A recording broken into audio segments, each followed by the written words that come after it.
Hello. Today I'm gonna fix this situation in my kitchen with these weird, bad angled spice racks. I've got these old oak chairs, which I decided to disassemble and use for scrap wood. So let's get started tearing these into pieces that I can actually use to build some spice racks. Basically, I just ripped these down into pieces that kind of fit and I could get 4 full spice racks out of. But it was also important that I could rip these down the middle with my table saw because I don't have a bandsaw. So I could make the bases of the spice racks out of these and then some smaller bits for the front.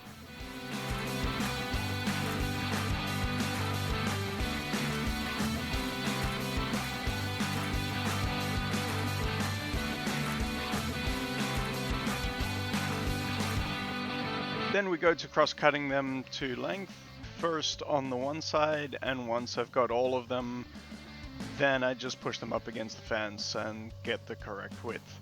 I measured this against the cabinet in the kitchen to just make sure that this was going to fit perfectly. And of course cut all of these smaller ones as well. For the side caps, I basically used the base piece to measure how far the internal fence should be set, and then just cut off a bunch of these little square rectangle things. I'm totally winging this, so here you can see me try to work out how to lay this out. We'll get back to that later. I decided to add some angles to this, so here you can see my tapering jig, which I just double-sided taped down those little square bits. My tapering jig is basically just some plank of wood screwed to like a piece of particle board. Works great. And then of course everybody's favorite part, a ton of sanding. I did this really quickly, there's a lot of pieces that needed to be sanded.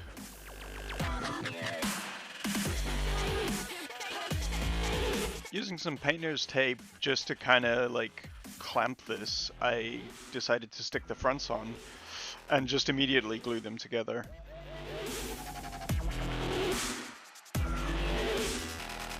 Because I had to make 4 of these and didn't want to spend more than an afternoon on it, I decided to use some pin nails. They are kind of visible in the final product, but who cares? And clamping these together was way harder than it should have been. It was actually a pain. You can see me struggling with it here for a couple minutes. So now a bit of a dry assembly of the sides. I kind of still needed to work out how I was going to mount it to the other cabinet, so this was sort of my test run.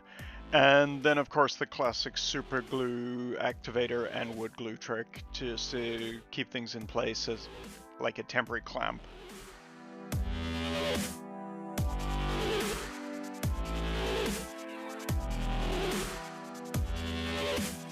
And yeah, more nails.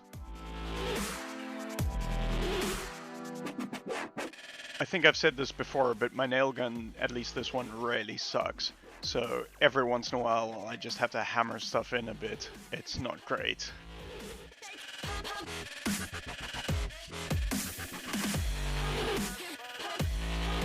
And then same thing for the back pieces, just glue, super glue, activator, couple of nails. To mount these to the wall, I'm basically just drilling a hole through the back. I don't mind a bit of tear out, and I ended up countersinking the holes a bit so you can't see it. But basically it was impossible to come from the front side with how much space I had. And yeah, then just repeat this.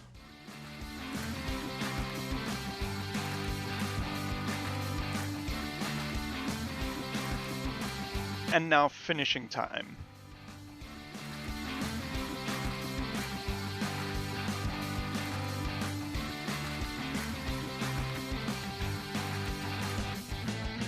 So I used this hard wax oil from our local random Amazon.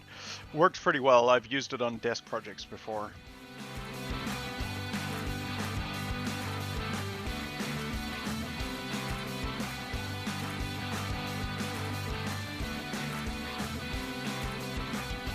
Just a reminder of where we started. So the first thing to do is take all of this nonsense down. I liked some of these longer ones, so I decided to use them, and then just use some vinegar bottles to determine the height here. And then just randomly eyeballed all of the heights of the rest. Seemed to work out pretty well. And the final product. I'm pretty happy with the end result. It makes my life a lot easier in the kitchen, so, you know, win-win.